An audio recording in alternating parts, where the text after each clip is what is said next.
शास्त्रिक centre है।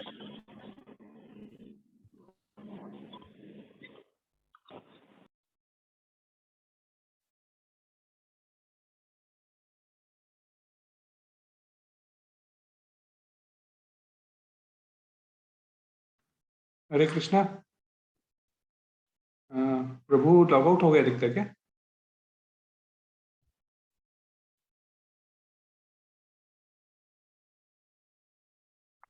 अच्छा प्रभु शायद मंगलदास दास प्रभु। हरे कृष्ण। मंगलदास जी दिखाई नहीं दे रहे। नहीं, हरे कृष्ण। हाँ, वो शायद उधर नेट की कोई प्रॉब्लम हुई, मैं तो मैं भी फोन से।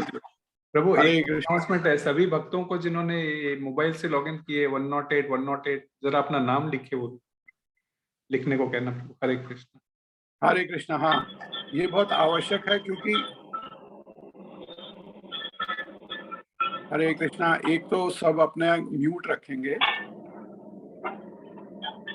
और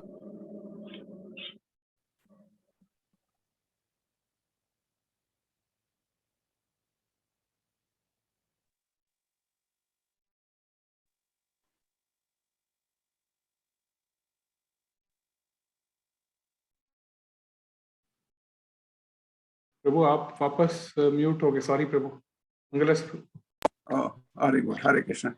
तो ये क्लास इसी का प्रबंध इसीलिए किया गया है कि जब हम देखते हैं कि गुरु आश्रय और दीक्षा के लिए जब भक्त लोग अपनी एप्लीकेशन देते हैं, तो हम देखते हैं कि ज्यादा से ज्यादा लोगों ने अपना जो वहाँ पे हमारे जीबीसी की तरफ से जो आवश्यकता है कि इतनी पुस्तकें पढ़ी होनी चाहिए और वो पढ़ी नहीं होती हैं, तो उस समस्या से बचने के लिए हमने ये प्रबंध किया है कि आप लोगों को इन क्लास के द्वारा हम उस पुस्तक में क्या है वो समझाएंगे कि उस पुस्तक के अंदर क्या क्या विषय हैं, और फिर उससे आपसे आशा करेंगे कि सुनने के बाद आप उन पुस्तकों को पढ़ें। पर चूंकि अगर आप ये क्लास अटेंड कर लेंगे तो हम उस फॉर्म में कह सकते हैं कि आपने वो 5 पुस्तकें पढ़ी हैं जो आवश्यक हैं दीक्षा के लिए। तो इसीलिए ये बहुत आवश्यक है कि आप लोगों की अटेंडेंस पूरी होनी चाहिए। आप जब भी ये क्लास अटेंड करें तो अपने नाम के साथ ही करें, क्योंकि हम उस नाम के हिसाब से अनुसार ही अटेंडेंस करेंगे कि इसने अटेंड किया। अगर आप इन क्लासेस को अटेंड नहीं कर पाएंगे और आपने ये पुस्तकें पढ़ी नहीं होंगी, तो हम आपको दीक्षा के लिए या गुरु आश्रय के लिए आपका अनुमोदन या आपके नाम की संस्तुति नहीं कर सकेंगे। हम आपके नाम को आप जो आपके शिक्षा गुरु हैं वो रिकमेंड नहीं करेंगे उसको। तो इसीलिए आप लोग कृपया इस पे ध्यान दें। जो लोग भक्ति शास्त्री कर रहे हैं, अगर उनकी भक्ति शास्त्री की क्लास है उसी समय पर जिस समय पर हमारी ये क्लास हो रही है, तो भक्ति शास्त्री को प्राथमिकता देनी है। तो पहले आप भक्ति शास्त्री की अपनी क्लास अटेंड करेंगे। हम प्रबंध ऐसा रखेंगे कि भक्ति शास्त्री और इसको अलग अलग समय पर करें। हरे कृष्णा। तो एक बार फिर मैं मंदिर मैनेजमेंट की तरफ से और हमारे इस्कॉन बलराम देव शास्त्रिक सेंटर की ओर से आप सब लोगों का धन्यवाद करता हूं कि आपने ये जो है इसमें अपना नाम रजिस्टर किया, पंजीकृत किया। आप लोगों से निवेदन है कि आप और भी अपने जानने वाले जो साथी हैं जो आज नहीं पर भविष्य में गुरु आश्रय और दीक्षा के लिए आगे बढ़ना चाहते हैं, तो उनसे भी कहें कि वो इन क्लासेस को अटेंड करें। ये उनके लिए बहुत अच्छी रहेंगी और आगे फिर दीक्षा के लिए सब जो है सरल हो जाएगा। और ये भी आप लोगों से निवेदन है कि जिनके लिए भी संभव हो वो अपना वीडियो अवश्य ऑन रखें जिस समय ये क्लास हो रही है। हरे कृष्णा। आप सब लोगों को एक बार और बधाई। हरि बोल। हरे कृष्णा। कोई भी अगर आप लोगों को कोई समस्या है या किसी तरह का भी वो आपको कोई अपने विचार व्यक्त करने हो तो आप यहाँ पे भी मैसेज कर सकते हैं जिनको पढ़ा जाएगा, या फिर आप अलग से ग्रुप में लिख सकते हैं। हरे कृष्णा। श्रील प्रभुपाद की जय। अच्युत प्रभु। हरे कृष्णा।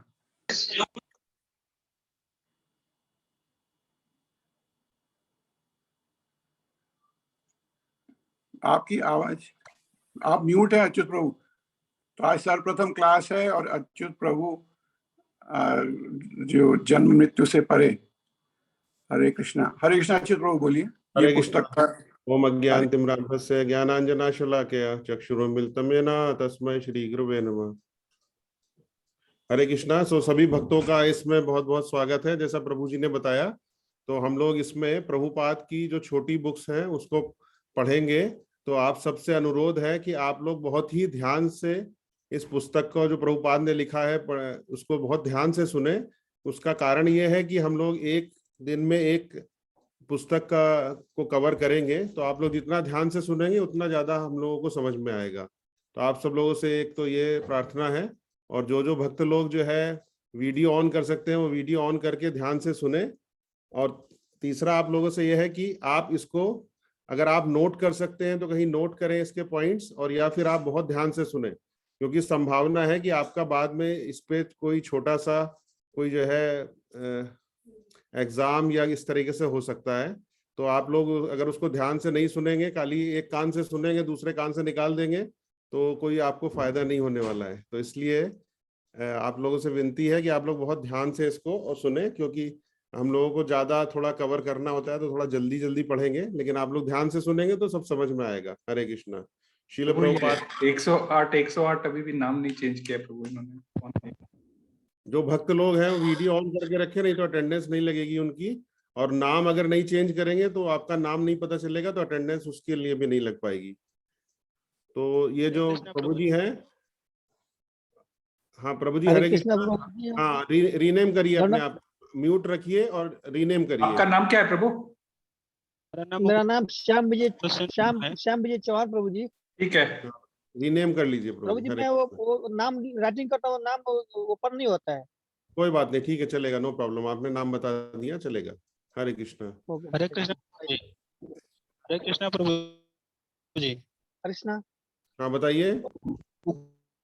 हरे कृष्णा प्रभु जी। हरे कृष्णा। हाँ हरे कृष्णा प्रभु जी। हमारा नाम धर्मनाथ सिंह है प्रभु जी। हाँ ठीक है, आपका नाम दिखाई दे रहा है, हम लोग दिख रहा है प्रभु, बस ठीक है। 108 का नहीं दिखाई दे रहा, मैंने लिख दिया। अनुरोध है कि अपने आप को म्यूट करके रखें, और जो वीडियो ऑन कर सकते हैं कृपया करके वीडियो ऑन रखें। हरे कृष्णा। हरे कृष्ण प्रभु, प्रणाम। प्रभु जी म्यूट रखिए अपने आप को। प्रेम में प्रभु जी थोड़ा ध्यान रखिए। और हम लोग ये जो पुस्तक है प्रभुपाद की, ठीक है, जन्म और मृत्यु से परे, तो इसका हम लोग अध्ययन करेंगे आज। हरे कृष्णा। तो इस पुस्तक में हरे कृष्ण प्रभु, प्रणाम। हरे कृष्णा प्रभु जी बोलिए। बोले मेरा नाम करीम मंडल आ रहा है लाइन में, ग्रुप में। हरि बोल। सबका आ रहा है। सबका नाम आ रहा है। जिनका नहीं आ रहा है उनसे पूछा जाएगा लास्ट में। आप लोग आप डिस्टर्ब मत कीजिए, उनको क्लास स्टार्ट करने दीजिए, ठीक है? ओके। हरे कृष्ण। तो ये जो प्रभुपाद का पुस्तक है बहुत ही इम्पोर्टेंट है, क्योंकि जो हम लोग कृष्ण भावनामृत में हम लोग सीखने का प्रयास करते हैं वो उसका बहुत ही मूल जो विषय है उसको प्रभुपाद जी ने कवर किया है। और इस पुस्तक में 5 अध्याय हैं, तो हम लोग पूरा अध्याय तो नहीं कवर कर पाएंगे आज, तो अगले फ्राइडे को कवर करेंगे। तो इस 5 जो अध्याय हैं इसमें जन्म और मृत्यु से परे, इसमें पहला अध्याय का नाम है हम ये शरीर नहीं है। तो प्रभुपाद ने बताने का प्रयास किया है कि हम लोग ये शरीर नहीं है, तो हम लोग क्या है? हम लोग सब जानते हैं, भगवत गीता में पढ़ा है कि हम लोग एक आत्मा है।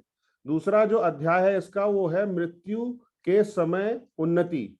तो हम लोग मृत्यु के समय में किस प्रकार से उन्नति करते हैं, दूसरे अध्याय में ये प्रभुपाद जी ने चर्चा किया है। तीसरा बताया गया है कि भौतिक ग्रहों से मुक्ति किस प्रकार से प्राप्त हो सकती है। चौथा अध्याय है ब्रह्मांड। हम लोग सब जानते हैं ब्रह्मांड है, ब्रह्मांड से परे क्या होता है, उससे ऊपर एक वैकुंठ लोक होता है, उसके बारे में प्रभुपाद जी ने बताया है। और फिर 5वां जो अध्याय है प्रभुपाद जी ने लिखा है कि कृष्ण का संग कैसे करना है। हरे कृष्णा। तो हम लोग पहला जो अध्याय है उसका बारे में बात करते हैं। वो क्या है? हम ये शरीर नहीं है। तो प्रभुपाद जी ने इस पुस्तक की शुरुआत में लिखा है क्या कि हे भरतवंशी, भगवत गीता का दूसरे अध्याय का 3वां श्लोक बताया क्योंकि पहला सबसे पहले प्रभुपाद जी ने भगवत गीता में भी हम लोग जानते हैं कि यही हम लोग को बताया कि हम लोग क्या हैं, हम लोग ये शरीर नहीं है, एक आत्मा है। तो जिस प्रकार से हम सब लोग अभी अपना नाम चेंज कर रहे हैं, तो ये सब हम लोग को जो नाम मिला हुआ है, शरीर मिला हुआ है, ये सब एक भौतिक नाम है। लेकिन वास्तव में हम लोग कौन है, ये हम लोग को आध्यात्मिक ज्ञान प्राप्त होता है कि हम सब जो है एक आत्मा है, शरीर नहीं है। तो प्रभुपाद जी ने बोला कि हे भरतवंशी, शरीर में रहने वाला, ठीक है, शरीर के अंदर कौन रहता है, देही, मतलब आत्मा सनातन है। शरीर नश्वर है और आत्मा सनातन है और उसका कभी भी वध नहीं किया जा सकता है। अतः तुम्हें किसी भी जीव के लिए शोक करने की आवश्यकता नहीं। इस प्रकार से प्रभुपाद जी यहाँ से शुरुआत करते हैं भगवत गीता का श्लोक नंबर 230 से रेफरेंस देके।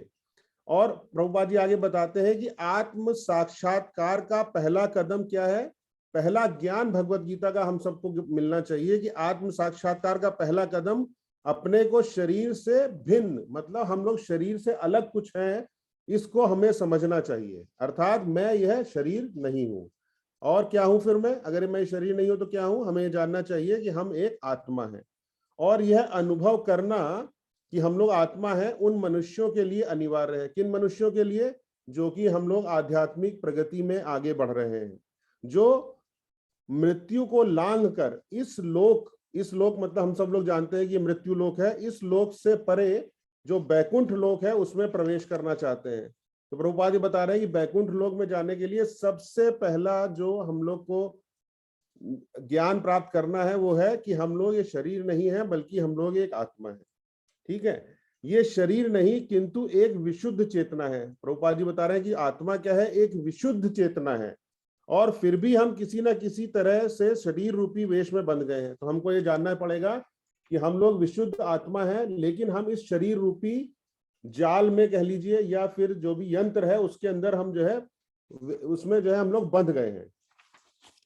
और देहात्म बुद्धि क्या होता है, हम लोग अपनी देह को ही जो है बुद्धि, अपनी बुद्धि से हम लोग यही देह को ही मान लेते हैं, इसको देहात्म बुद्धि कहते हैं।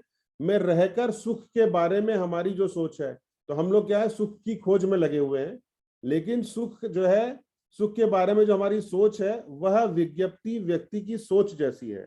तो ये एक गलत तरीका है। अगर हम इस शरीर रूपी जो है, जो प्लेटफॉर्म कहना चाहिए, उस पर रह के अगर हम लोग सोचेंगे कि हम लोग को सुख मिल जाएगा, जैसा कि ज्यादातर लोग सोचते हैं, शरीर से सुख प्राप्त करने का प्रयास करते हैं, वो एक गलत धारणा है। प्रभुपाद जी बोलते हैं कि बहुत सारे दार्शनिक लोग ऐसा दावा करते हैं कि शारीरिक पहचान की इस विक्षिप्त स्थिति की चिकित्सा कोई भी कर्म ना के करनी चाहिए। अर्थात सब लोग ये मानते हैं कि जो भी शारीरिक चीजें हैं उनको अगर हम छोड़ दे करना, क्योंकि ये सांसारिक क्रियाएं हैं और सांसारिक क्रियाओं की वजह से हमारा दुख जो है, दुखों की जड़ है।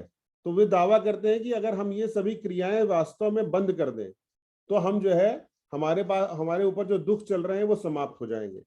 लेकिन ऐसा नहीं है।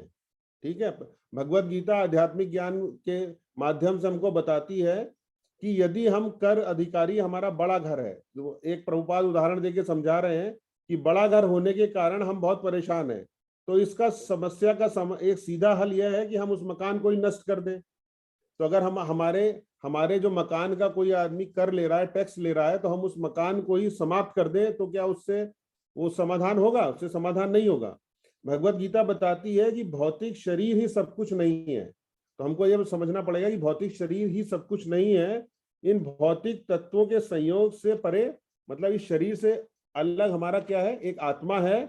और यह आत्मा का जो लक्षण क्या है, आत्मा का लक्षण जानना बहुत आवश्यक है। वो क्या है? वो चेतना। ठीक है, जो हमारे शरीर में जो कुछ भी चेतना है वो सब की सब जो है आत्मा के कारण होती है। और वस्तुतः जो चेतना सिद्ध करती है कि आत्मा विद्यमान है। अगर शरीर से आत्मा निकल जाती है तो चेतना भी समाप्त हो जाती है। तो यह केवल भगवत गीता का दर्शन नहीं है, बल्कि सारे वैदिक साहित्य का ही यह निष्कर्ष है। तो जितने भी वैदिक साहित्य हैं वो सब यही बताते हैं। और आत्मा जो है शरीर से भिन्न है। आत्मा शरीर से भिन्न है, और जब तक आत्मा है शरीर के अंदर तब तक शरीर क्या है? जीवंत रहता है, जीवित रहता है, जैसा हम सब लोग जानते हैं। परंतु आत्मा की अनुपस्थिति में शरीर को जीवित रखने की कोई संभावना नहीं है। तो प्रभुपाद इसका उदाहरण देते थे कि अगर कोई व्यक्ति जो है शरीर छोड़ देता है, शरीर छोड़ने का मतलब ही ये है कि आत्मा शरीर को छोड़ के चली गई, तभी जो है शरीर जो है मृत हो जाता है। तो आत्मा जो है आकार में क्या होता है, बहुत ही छोटे अणु के समान होती है, और उसे हम अपनी इंद्रियों और यंत्रों से अभी तक नहीं देख पाए हैं। तो कोई बोलेगा कि आत्मा को दिखाओ, तो आत्मा जो है किसी भी यंत्र से, किसी भी तरीके से नहीं देख सकते हम। केवल इसी कारण से हम यह निष्कर्ष नहीं निकाल लेते कि आत्मा नहीं होती है। तो हम यह नहीं मान सकते कि आत्मा दिखाई नहीं देती है तो आत्मा नहीं होती है। फिर भी इसके लक्षण, जैसा कि हम लोगों ने चर्चा किया कि चेतना के माध्यम से, चेतन इसके लक्षणों के प्रभाव से हम उसकी अनुभूति, मतलब आत्मा की अनुभूति कर सकते हैं। और दूसरा प्रभुपाद आगे आगे क्या बता रहे हैं कि सुख और दुख के जो जितने भी अनुभव होते हैं, तो हम सब लोग जानते हैं कि जितने भी हमारे सुख और दुख के सारे अनुभव हैं वो किसके कारण होते हैं, वो शरीर के कारण होते हैं। और शरीर और मन किन्हीं विशेष परिस्थितियों में सुख और दुख का अनुभव करता है, ठीक है ना। हम लोग जो भी दुखी होते हैं, सुख होते हैं, वो शरीर और अपने मन के कारण होते हैं। और वास्तव में हम सुख के लिए लालायित रहते हैं, क्योंकि सुख ही आत्मा का मूल स्वरूप है। और अगर हम सबसे प्रश्न पूछे तो सब लोग यही कहेंगे कि हाँ, हम लोगों को सुखी होना है, हम लोगों को सुख प्राप्त करना है, सुख के लिए लालायित रहते हैं। और सुख ही आत्मा का मूल स्वरूप है, और आत्मा भी जो है वो सुख की खोज में रहती है। आत्मा उन्हीं परमेश्वर का, भगवान का ही जो है अभिन्न अंश है, क्योंकि और आत्मा का क्या गुण है, आत्मा को हम लोग बोलते हैं सद, चित और आनंद। तो जो सच्चित आनंद विग्रह है, जो सनातन है, जो कि पूर्ण रूप से ज्ञान है, जो कि पूर्ण रूप से आनंदमय है, वो आत्मा का स्वरूप है। और वास्तव में जो है, जो कृष्ण का नाम जो कि सांप्रदायिक नहीं है, उसका अर्थ है सबसे बड़ा आनंद। तो हम लोग जानते हैं कि भगवान से के नाम में ही सबसे ज्यादा आनंद है। इसके आगे प्रभुपाद जी बताते हैं कि परंतु भौतिक जो शरीर है हमारा, है ना, भौतिक शरीर के कारण आत्मा की इच्छाएं पूरी नहीं होती हैं और उसे निराशा प्राप्त होती है। और आत्मा की इच्छा को पूरा करने की विधि के बारे में जानकारी हम लोगों को कहीं भी सांसारिक रूप में अगर हम ढूंढने जाएंगे तो हम लोगों को जो वास्तव में जो सुख मिलता है आत्मा की सेवा के द्वारा जो करते हैं, वो इच्छा है वो पूरी करने का वो कुछ तरीका कहाँ बताया जाएगा, केवल भगवत गीता आध्यात्मिक जो है रूप में है, उसी में बताया जाएगा। तो शरीर क्या है, अब हम लोग शरीर की प्रभुपाद बताते हैं, उसकी चर्चा करते हैं। तो शरीर किसका बना होता है, हम सब लोग जानते हैं कि शरीर जो है इंद्रियों से बना होता है, और इंद्रियां सदैव अपने विषयों की भूखी रहती है, ठीक है। हमारी जो इंद्रियां हैं वो अपने विषय को ढूंढती रहती हैं, भूखी रहती हैं। और हम अपनी इंद्रियों को कैसे नियंत्रित कर सकते हैं, यह सीखना अति आवश्यक है, क्योंकि तभी हम लोग परमानेंट जो सुख है उसको प्राप्त कर सकते हैं। तो प्रभुपाद जी बताते हैं कि गोस्वामी उपाधि उसी को दी जाती है जिसने यह सीख लिया कि इंद्रियों के स्वामी कैसे बने। गोस्वामी, गो का अर्थ होता है इंद्रियां और स्वामी का अर्थ होता है वश में करने वाला। इसलिए जो इंद्रियों को वश में कर सकता है उसका नाम गोस्वामी कहलाता है। प्रभुपाद जी आगे बताते हैं कि हम अपने जीवन को इस तरह मोड़ना चाहिए। तो हम लोग को बता रहे हैं कि हमारा जो जीवन है वो किस प्रकार से हम लोग को ढालना चाहिए, किस प्रकार से मोड़ना चाहिए कि हम शरीर रूपी शारीरिक जो आनंद है उसके कारण पथभ्रष्ट नहीं होना चाहिए। क्यों? क्योंकि जो शरीर की चीजें हैं सब टेम्परेरी है, पथभ्रष्ट नहीं हो जाए।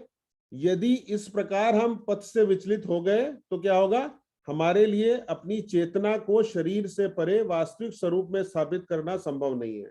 तो हमारा जो उद्देश्य क्या है वो होना चाहिए कि हम जो है आत्मा से जो संबंधित कार्य हैं उस पे करना चाहिए। शारीरिक जो शरीर में जो इंद्रियों का बना हुआ है वो इंद्रियां विषयों के पीछे भागती हैं, उनसे बचना चाहिए।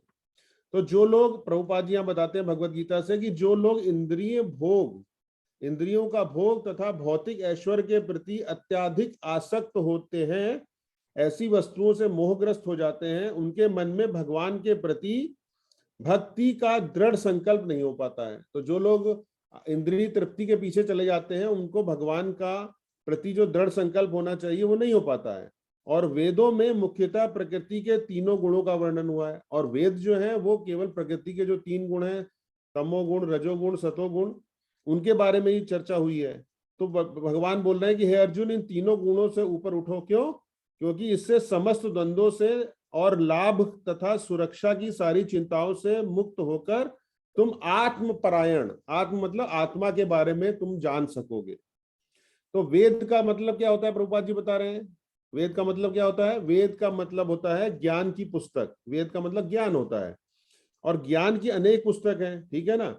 जैसे देश के बारे में, जनमानस के बारे में, वातावरण आदि के अनुसार बदलती रहती हैं। और भारत में ज्ञान की पुस्तकों का तात्पर्य वेदों से होता है। तो हम लोगों को ये जानना चाहिए कि जो असली ज्ञान है वो वेद जो है वो ज्ञान की पुस्तक है। वो हम लोग जो है, हम सब जानते हैं कि भगवत गीता भागवतम के में वेदों में ज्ञान की बात होती है, और ये हमें शुद्ध आत्मा के रूप में अपनी स्थिति को समझने में प्रशिक्षित करने के लिए है। तो जो भी हम लोग आध्यात्मिक पढ़ रहे हैं, अभी भी हम लोग प्रभुपाद का जो हम अध्ययन कर रहे हैं पुस्तक का, उसका कारण क्या है? उसका कारण यही है कि हम जो है आध्यात्मिक ज्ञान, जो आध्यात्मिक ज्ञान है उसको प्राप्त कर सके। और सर्वोच्च सिद्धि पाने के लिए शरीर का संयम में रखना बहुत अनिवार्य है, ठीक है। बिना नियामक सिद्धांतों के जीवन में सिद्धि पाना संभव नहीं है। तो जब तक हम जो है सही से अपने नियमों का पालन नहीं करेंगे, तब तक हमको आत्मा के बारे में और आध्यात्मिक ज्ञान प्राप्त नहीं हो सकता है। भगवत गीता में प्रभुपाद जी बताते हैं कि भगवान ने अर्जुन से कहते हैं कि वेदों के नियामक सिद्धांत, वेद मतलब जो भगवान का आध्यात्मिक ज्ञान है उसका जो सिद्धांत है, वो भौतिक प्रगति के तीनों गुण, सतोगुण, रजोगुण और तमोगुण को नियंत्रित करते हैं, है ना। त्रैगुण्या विषया वेदा। तथापि भगवान कृष्ण अर्जुन को परामर्श देते हैं, मतलब भगवान कृष्ण अर्जुन को क्या बोल रहे हैं कि वह अपने आप को शुद्ध आत्मा के रूप में अपनी स्वाभाविक स्थिति में स्थापित करे।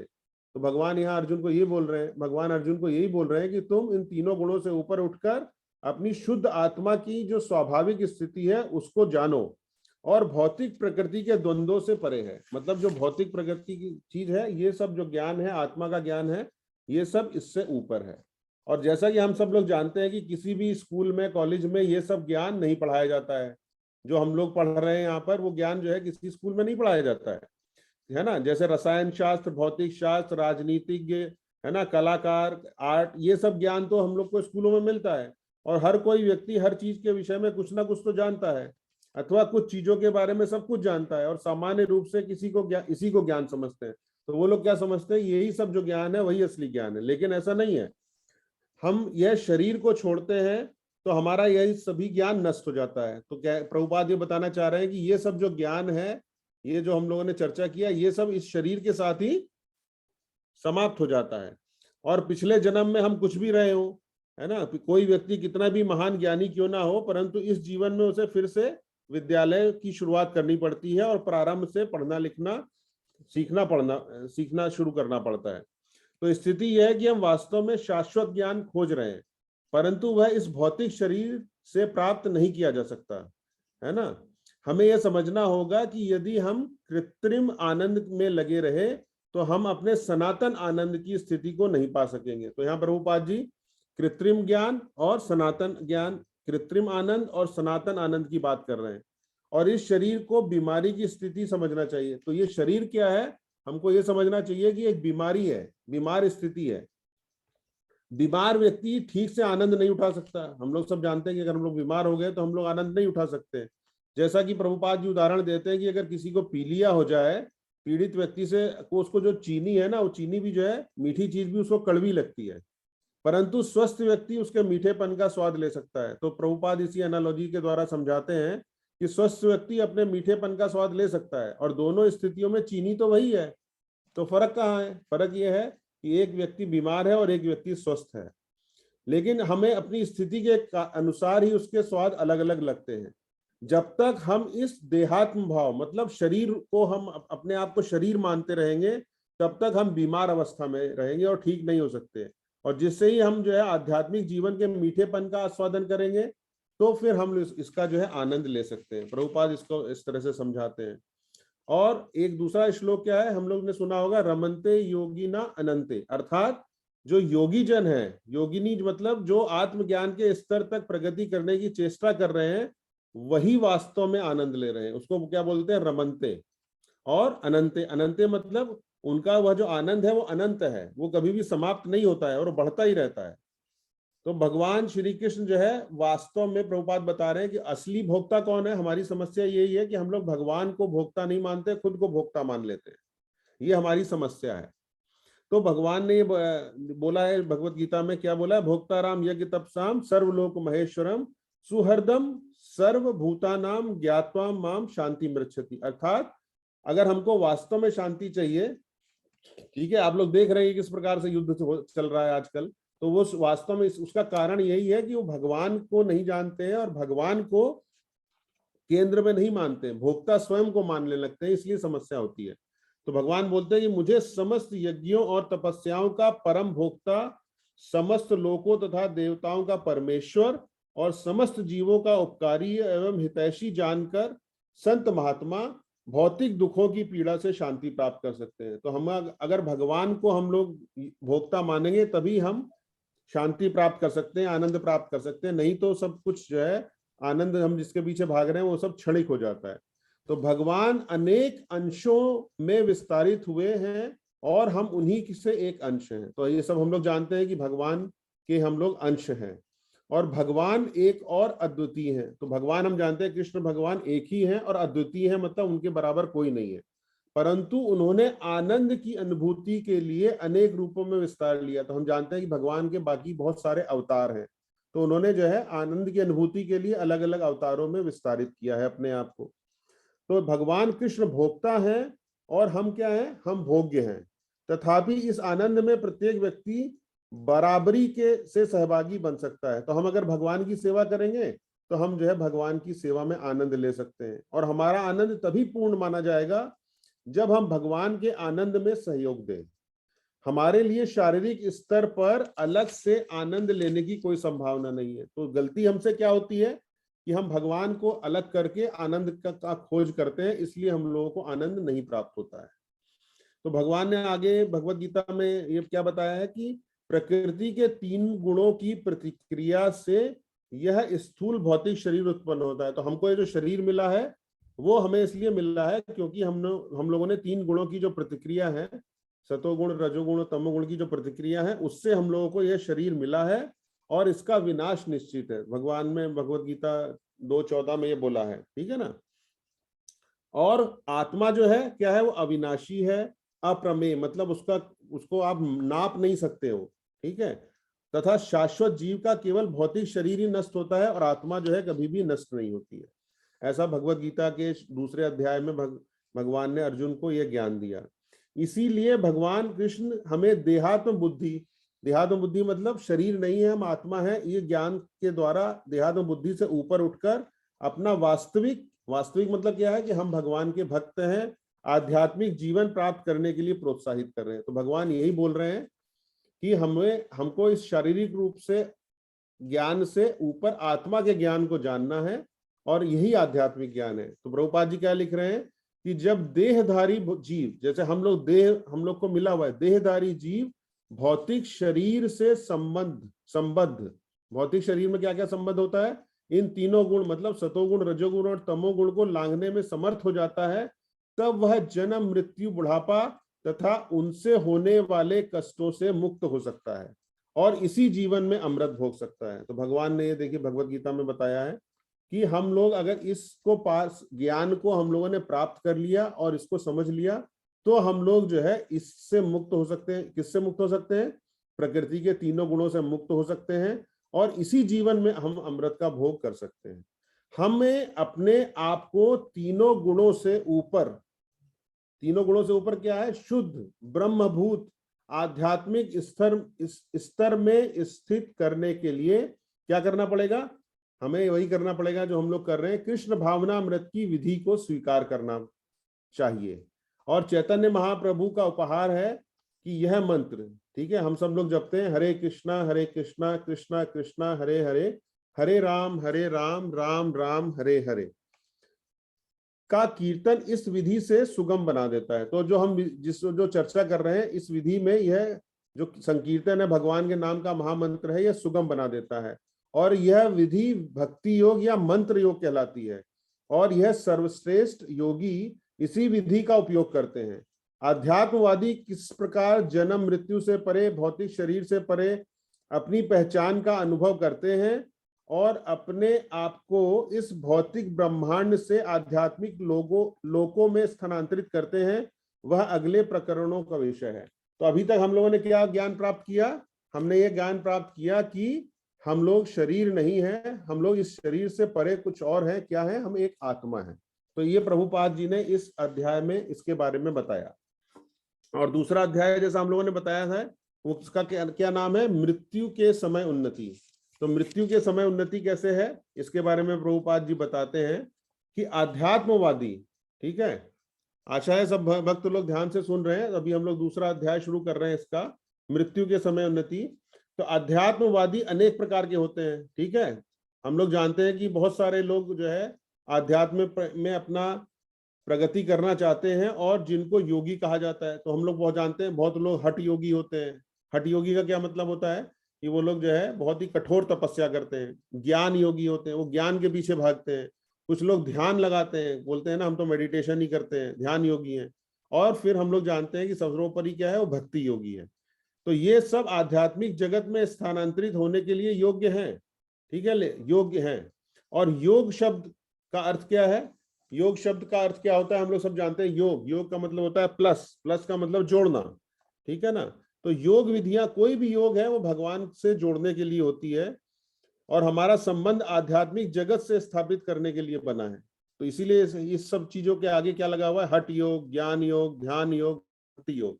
तो ये सब चीज जो है भगवान से, आध्यात्मिकता से हमको जोड़ने के लिए हम लोगों को ज्ञान जो है आचार्य लोग देते हैं। तो प्रक्रिया मतलब इसको करने का तरीका क्या है कि हमें आध्यात्मिक जगत में वापस जाना है और जोड़ने की यह प्रक्रिया योग कहलाती है, ठीक है। परंतु जब हम कृष्ण अर्थात परमेश्वर को अपने जीवन में जोड़ लेते हैं, तब हमारा यह मनुष्य जीवन पूर्ण हो जाता है। तो हम लोग सब जानते हैं कि भगवान की जो भक्ति करेंगे उसके द्वारा ही हम भगवान के धाम को प्राप्त कर सकते हैं।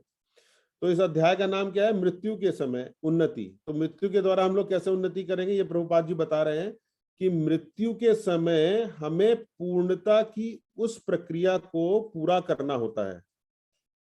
तो मृत्यु तक हम लोगों को समय मिला है, उसमें हम लोग जो प्रक्रिया है आध्यात्मिक प्रगति की, उसकी प्रक्रिया को पूरा करना होता है। अपने जीवन काल के दौरान हमें पूर्णता की ओर अग्रसर होने की विधि का अभ्यास करना चाहिए। तो प्रभुपाद ये बता रहे हैं कि हमें जो जीवन ये मिला है, इस जीवन में हमें अपनी आध्यात्मिक प्रगति के लिए अभ्यास मतलब प्रैक्टिस करनी चाहिए, जिससे कि मृत्यु के समय हमें यह भौतिक शरीर छोड़ना पड़े, तब उस पूर्णता को हम प्राप्त कर सके। तो हमारा उद्देश्य क्या होना चाहिए कि जो भी हमको ये जीवन मिला है, जितने भी साल हम लोगों को मिले हैं, उसमें हमें अपनी आध्यात्मिक प्रगति के द्वारा उस पूर्णता को प्राप्त करना चाहिए। किस पूर्णता को? जिससे कि हम भगवान की भक्ति में आगे अग्रसर हो सके। तो प्रभुपाद जी बताते हैं कि जिस प्रकार विद्यार्थी किसी विषय को 4 या 5 साल तक पढ़ता है और फिर परीक्षा में बैठता है, ठीक है ना, हम लोग 4-5 साल बच्चे पढ़ते हैं, फिर उसका एग्जाम देते हैं और अंत में उसकी जो है कोई डिग्री मिलती है, ठीक है, उपाधि मिलती है। उसी प्रकार जीवन के विषय में यदि हम मृत्यु काल की परीक्षा के लिए अपने जीवन काल में ही अभ्यास करें और हम परीक्षा में सफल हो जाएं, तो हमें आध्यात्मिक जगत में भेज दिया जाता है। तो प्रभुपाद ये उदाहरण दे के समझा रहे हैं कि जिस प्रकार 4-5 साल का कोर्स होता है, उसके बाद डिग्री मिलती है, उसी प्रकार से हमें अपने जीवन अगर हम लोगों ने भगवान की भक्ति में किया, तो जो मृत्यु के समय हमारा क्या होगा, परीक्षा होगी, तो उसको हम पूर्ण रूप से हम अगर हमने अच्छी तैयारी की है, तो हम भगवान की भक्ति में आगे बढ़ सकते हैं। प्रभुपाद आगे क्या लिख रहे हैं कि इस प्रकार सभी इंद्रियों को बाहरी क्रियाओं से रोकना होगा। तो जिस प्रकार से चर्चा हुई है कि हम लोगों को क्या करना है, बाहरी प्रक्रियाओं से रोकना होगा और भगवान की विष्णु मूर्ति के रूप में केंद्रित करना होगा। तो हमें अपनी इंद्रियों को छोड़ना है और भगवान की जो विष्णु मूर्ति है उसके रूप में केंद्रित करना होगा। और इसमें सबसे बड़ी बाधा क्या है? सबसे बड़ी बाधा यह होती है कि हमारा जो मन है बहुत ही चंचल है, ठीक है ना। मन को रोकना बहुत मुश्किल है, भगवत गीता में चर्चा हुई है इसकी, परंतु इसको अपने हृदय में स्थित भगवान पर स्थित करना होगा। लेकिन हम लोग जानते हैं कि जैसे हम लोग भगवान के ऊपर स्थित करते हैं, तो मन जो है इस प्रकार से हमारा नियंत्रित हो सकता है। और योगियों को वैदिक साहित्य से इन सभी स्थानों की जानकारी होती है।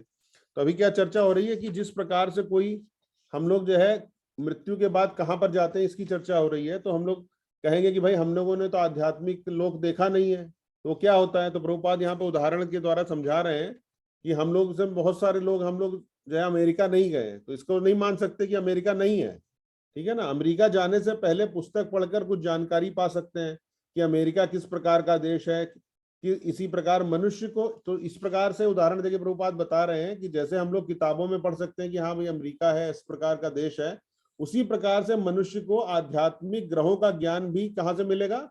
हम जब आध्यात्मिक ग्रहों से जो संबंधित पुस्तकें हैं उनको जो हम पढ़ेंगे, जो कि वैदिक साहित्य कहलाता है, तो हम लोगों को पता चलेगा कि हाँ भगवान कौन है, भगवान का आध्यात्मिक लोक क्या है, वो किस प्रकार से है। जैसा कि सब जानते हैं कि भगवत गीता में उसके बारे में अच्छे से बताया गया है।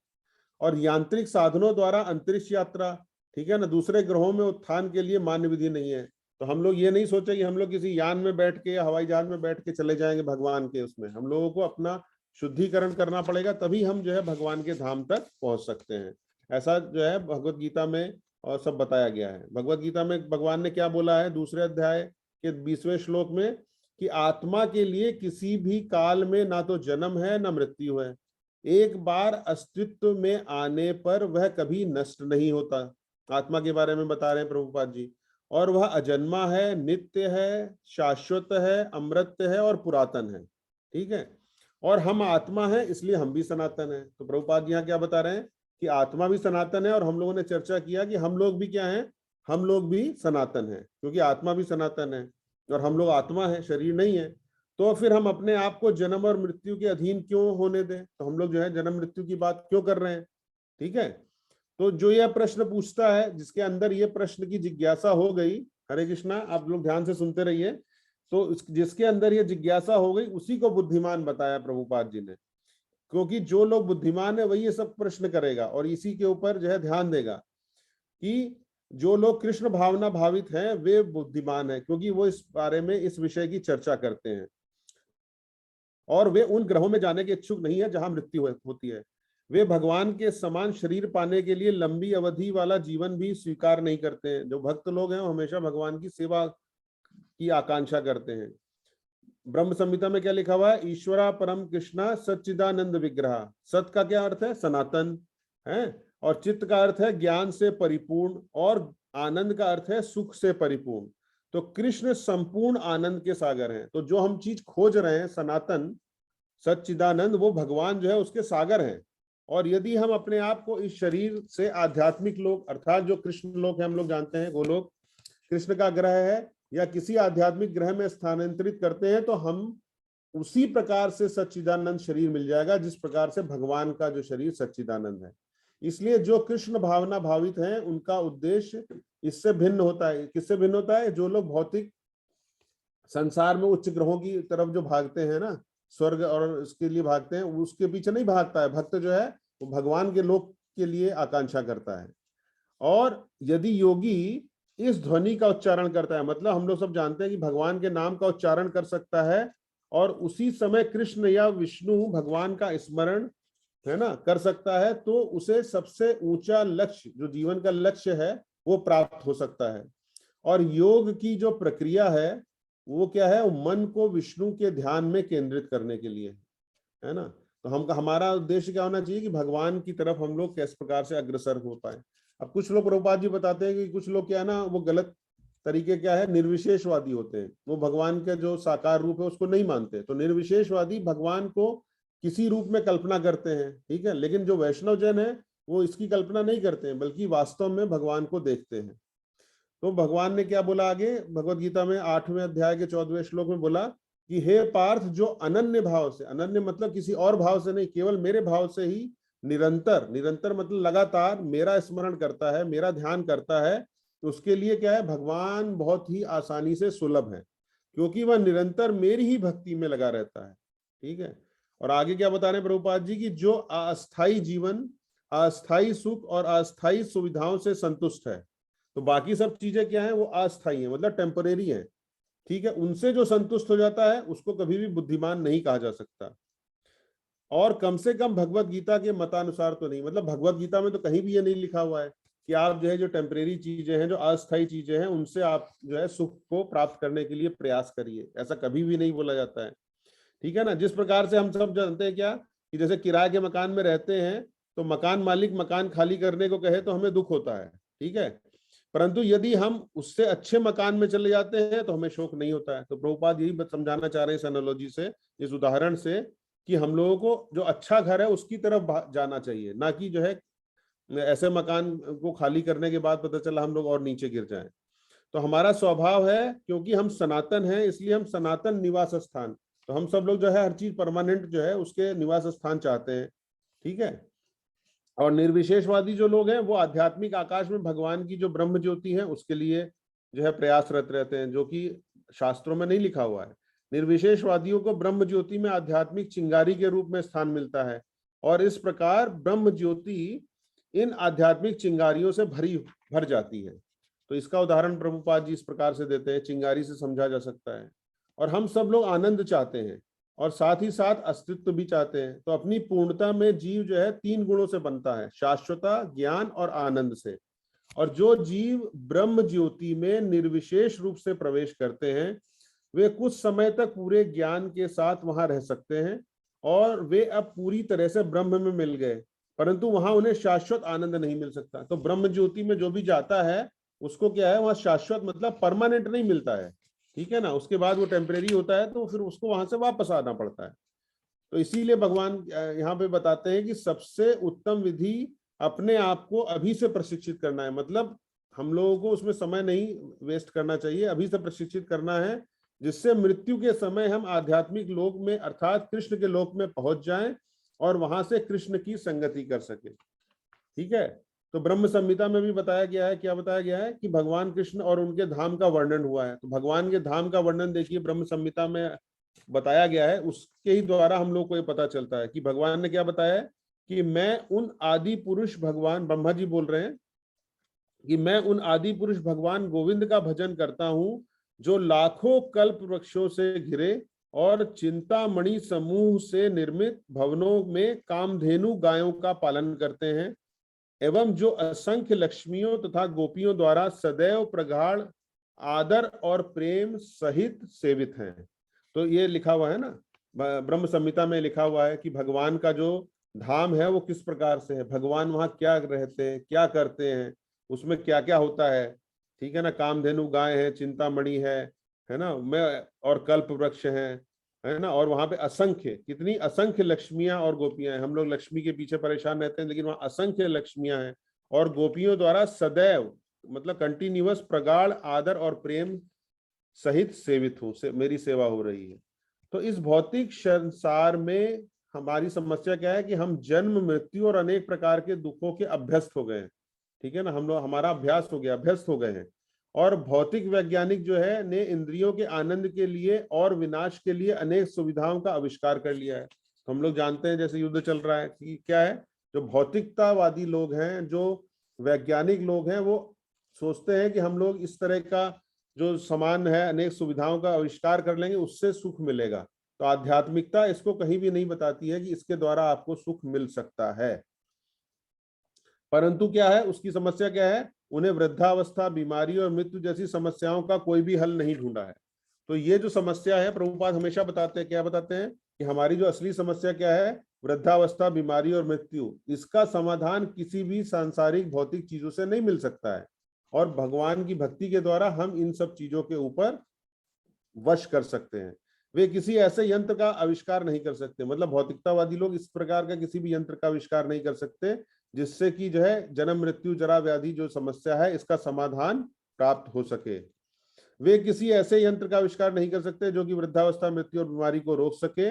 हम ऐसी कोई चीज का निर्माण नहीं कर सकते जो कि मृत्यु की गति को और तेज कर दे, परंतु ऐसी किसी चीज का नहीं जो कि मृत्यु को रोक दे, ठीक है ना। तो डॉक्टर क्या है, आपको जीवन को जो है आपको बचा सकता है, बीमारी से दूर कर सकता है, लेकिन वो आपको परमानेंट जो है उसको जो मृत्यु है उससे नहीं बचा सकता है। तो प्रभुपाद यही बताते थे कि जो है उसको हम केवल आध्यात्मिकता से, भगवान की भक्ति के द्वारा ही प्राप्त कर सकते हैं। प्रभुपाद आगे क्या लिखते हैं कि कृष्ण भावना का अर्थ यह है, कृष्ण भावना का अर्थ क्या है, कि मनुष्य सदैव भगवान कृष्ण के साथ बैकुंठ में, जो कि भगवान का घर है, बैकुंठ है जहां पे कोई कुंठ नहीं है, कोई भी वहां पर समस्या नहीं है, कोई कुंठ नहीं है, गोलोक वृंदावन में रहता है और वह इस भौतिक शरीर को छोड़ने मात्र की प्रतीक्षा करता है। स्मृति ही नित्यशः, अर्थात का अर्थ है कि निरंतर, स्मृति मतलब भगवान को याद करना,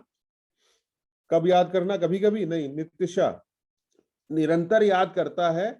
और जो कृष्ण का लगातार स्मरण करता है उसके लिए कृष्ण सरलता से खरीदे जा सकते हैं। तस्माह्यम सुलभम, तो भगवान की जो भक्ति करता है भगवान उसके लिए बहुत ही आसानी से सुलभ हो जाते हैं। और कृष्ण, ये सब कौन कह रहा है? कृष्ण स्वयं कहते हैं कि वे इस भक्ति योग की प्रक्रिया के द्वारा वे सरलता से खरीदे जा सकते हैं। तो हम किसी अन्य विधि को क्यों अपनाएं? तो देखिए, भगवान ने खुद बोला है कि तुम मेरी भक्ति करो तो इन सब चीजों से मुक्त हो जाओगे, मेरे पास आ जाओगे। तो हम कोई और रास्ते पर क्यों चले? प्रभुपाद जी लिखते हैं, तो हम किसी अन्य विधि को क्यों अपनाएं? हम प्रतिदिन 24 घंटे हरे कृष्णा कृष्णा कृष्णा हरे हरे, हरे राम राम राम हरे हरे का कीर्तन कर सकते हैं। इसलिए इसके लिए कोई नियम या विधि नहीं है। तो हम लोगों को चैतन्य महाप्रभु ने दिया है महामंत्र, और इसकी क्या है? इसकी कोई विधि नहीं है, कोई नियम नहीं है। हम सड़क पर, रेलगाड़ी में, घर में, कार्यालय में कीर्तन कर सकते हैं। इसमें कोई कर नहीं लगता है, इसमें मतलब कोई टैक्स नहीं लगता है और कोई खर्च नहीं होता है। तो प्रभुपाद जी बोलते हैं कि हम इसको क्यों नहीं अपनाएं। हरे कृष्णा। तो इसी के साथ ही जो है प्रभुपाद जी का मृत्यु के समय उन्नति का जो ये अध्याय था ये समाप्त हो गया। हरे कृष्णा। श्रील प्रभुपाद की जय। हरे कृष्णा। तो अभी ये हम लोग का ये 2 चैप्टर जो दो अध्याय था ये इसका समाप्त हो गया है। बाकी जो 3 अध्याय हैं वह अध्याय हम लोग अगले शुक्रवार के दिन इसको जो है हम लोग पूर्ण कर सकते हैं। आगे का अध्याय इतना बड़ा नहीं है। आप लोगों का बहुत बहुत धन्यवाद, आप लोगों ने मन लगा के इसको सुना और आप लोग इसको नोट करते रहिए और ध्यान से सुनते रहिए, क्योंकि आपकी जब दीक्षा या गुरु आश्रय होगा तो इससे संबंधित प्रश्न आप लोगों से पूछे जाएंगे। और अगर आप कहेंगे कि मैंने ये जो पुस्तक है जन्म मृत्यु से परे ये नहीं देखी है, नहीं पढ़ी है, ठीक है, तो फिर जो है आपको डिस्क्वालीफाई किया जा सकता है। तो इसीलिए आप जो है इसको जो आपने सुना है, और जैसा प्रभु जी ने बोला है कि इसका मतलब ये नहीं है कि आपने पुस्तक के बारे में ये आज लेक्चर सुन लिया तो आप नहीं पढ़ें। इसको पढ़ना भी है आपको और साथ में आपको जो है सुनना भी है, तो जिससे कि आपको ये मालूम चल जाएगा कि इस पुस्तक में प्रभुपाद जी क्या क्या लिखना चाहते हैं। हरे कृष्णा प्रभु जी। हरे कृष्णा। धन्यवाद। तो प्रभु जी अभी 5 मिनट बाकी हैं और कुछ भक्त लोगों का आगे भक्ति शास्त्री भी है 7 बजे, तो बाकी अगले हफ्ते तक ये समाप्त हो जाएगा। हरे कृष्णा। तो आप फिर इस पुस्तक का बाकी जो है आप अगले सप्ताह करेंगे ना प्रभु? तो समय हम लोग देख लेंगे क्या रखेंगे। ठीक है। तो दीनानाथ प्रभु की क्लास फिर और सबकी एक हफ्ता पीछे चली जाएगी। हाँ हाँ प्रभु। लेकिन प्रभु हम लोग को करना अगर संभव है तो 2 बार करके कीजिए, क्योंकि उनका शेड्यूल के हिसाब से हम लोग को फिनिश करना है मई तक ही। हाँ हाँ वो हम कर लेंगे प्रभु जी। क्या आज पहली क्लास थी।